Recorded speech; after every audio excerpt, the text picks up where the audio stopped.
السلام علیکم ورحمۃ اللہ وبرکاتہ۔ بسم اللہ، الحمد للہ والصلاة والسلام علی رسول اللہ وعلی آلہ وصحبہ ومن والاه۔ محترم ناظرین، اللہ رب العالمین کی حمد و ثنا، بڑائی، کبریائی، تعریف و توصیف کے بعد انگنت بے شمار درود و سلام نازل ہو آخری نبی و رسول جناب محمد الرسول اللہ صلی اللہ علیہ وسلم کی مبارک ذات گرامی پر، اللہم صلی وسلم مبارک علیہ۔ میرے دوستو اور بھائیوں، جہنمیوں کی صفات کا تذکرہ آپ کے سامنے کیا گیا۔ اب آئیے ہم یہ جاننے کی کوشش کرتے ہیں کہ جنتیوں کے بعض صفات کیا ہیں۔ جیسا کہ میں نے آپ لوگوں کو بتایا کہ قرآن و سنت میں واضح طور پر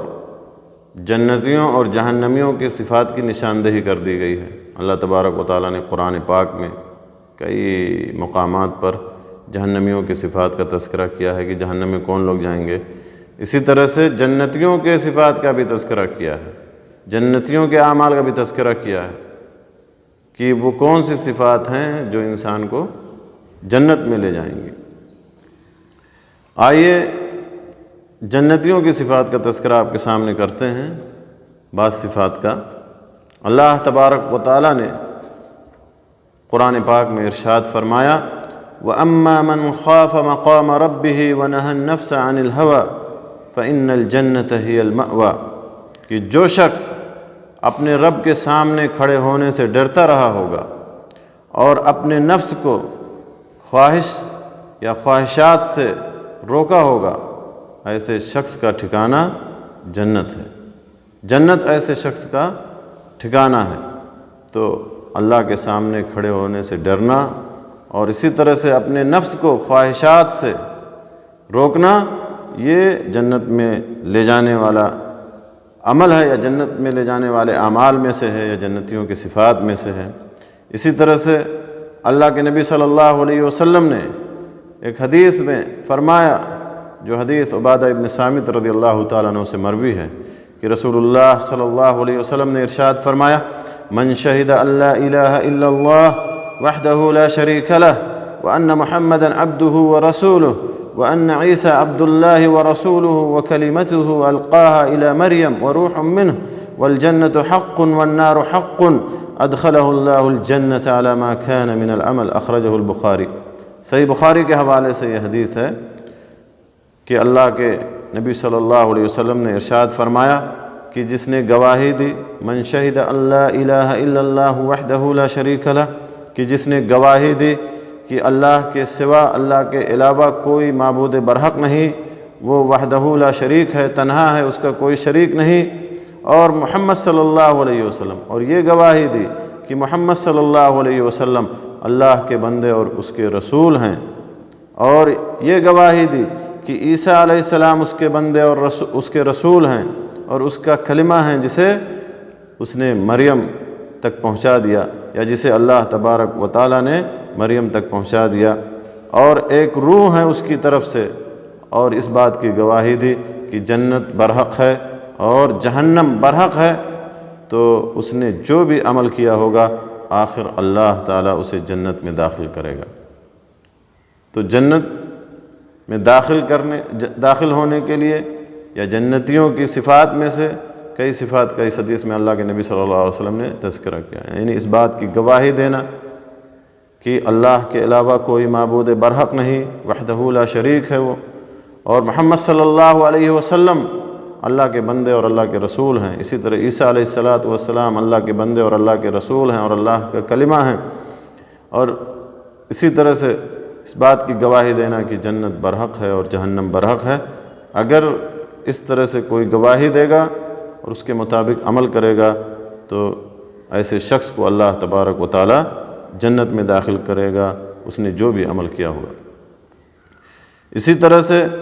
ایک اور حدیث میں اللہ کے نبی صلی اللہ علیہ وسلم نے جنتیوں کے بعض صفات کا تذکرہ کرتے ہوئے فرمایا کہ احتجت النار والجنہ فقالت هذه يدخلني الجبارون والمتكبرون وقالت هذه يدخلني الضعفاء والمساكين، نبی صلی اللہ علیہ وسلم نے فرمایا کہ جہنم اور جنت نے جھگڑا کیا تو جہنم نے کہا کہ مجھ میں بڑے بڑے زوردار، جبار، مغرور، متکبر اور گھمنڈ کرنے والے لوگ آئیں گے، اور جنت نے کہا کہ مجھ میں ضعفاء، کمزور،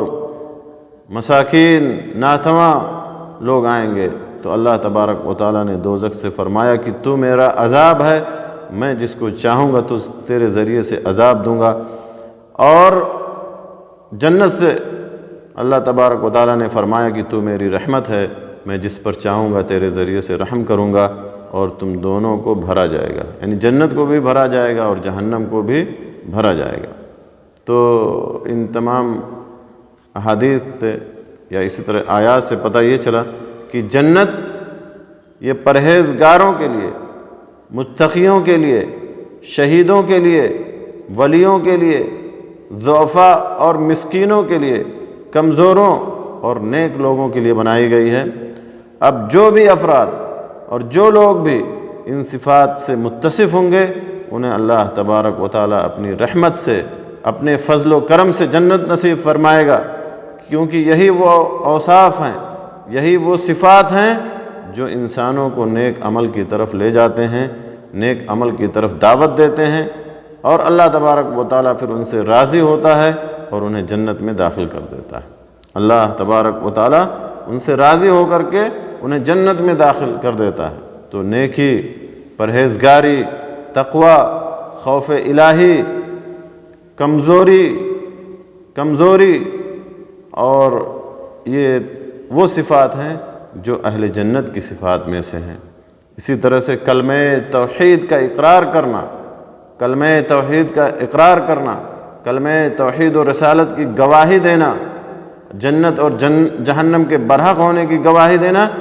یہ بھی اہل جنت کی صفات میں سے ہے، یا ایسے لوگ جنتی ہوں گے اور اہل جنت میں سے ہوں گے اور جنت میں داخل ہوں گے۔ اللہ تبارک و تعالیٰ سے دعا ہے کہ اللہ تعالیٰ ہمیں جنتیوں کی صفات کو اپنانے کی توفیق بخشے، آمین۔ وآخر دعوانا ان الحمدللہ رب العالمین، وصلی اللہ علی نبینا محمد وعلی آلہ وصحبہ اجمعین۔